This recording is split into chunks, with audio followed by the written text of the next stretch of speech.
Con la nazionale Under 20, Michele Antonutti si racconta ai nostri microfoni. La maglia azzurra, il futuro, il mercato della Snaidero e le sue ambizioni. Tutto questo nella prossima intervista. Mi era stato dato un incarico difficile, che è quello di essere capitano, quindi non potevo non portare avanti la bandiera della squadra e quindi fare un buon europeo.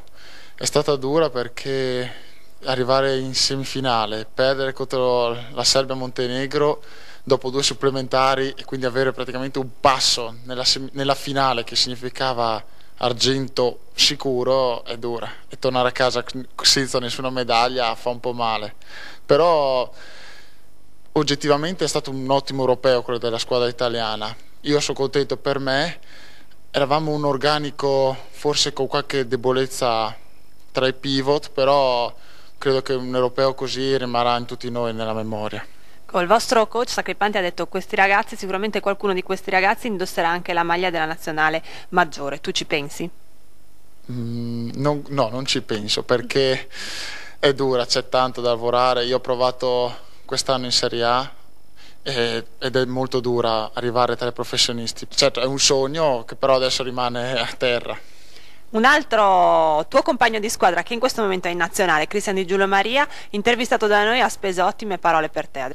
Mi fa piacere sentire queste cose dette da Cristian.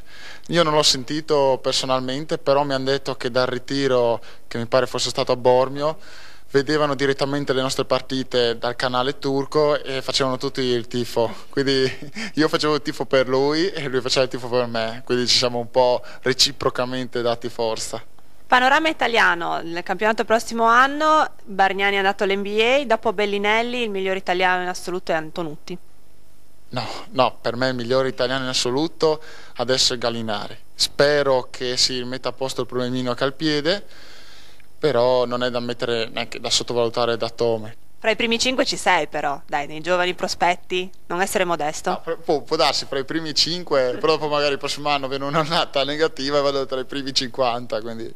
Mentre tu faticavi all'europeo, la Snaidero ha siglato i primi 2 acquisti di quest'anno. Sinceramente non li conosco nessuno dei 2 come giocatori.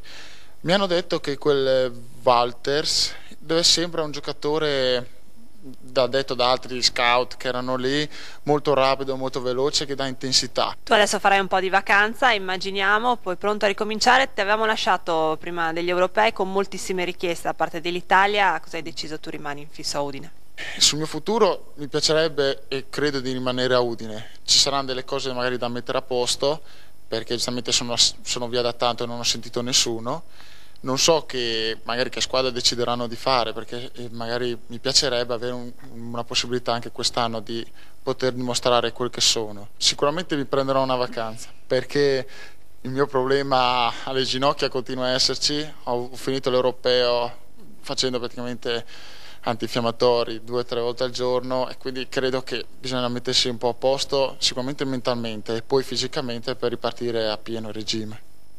Legea Scafati comunica di aver chiuso positivamente la trattativa per l'ingaggio annuale dell'atleta Glenn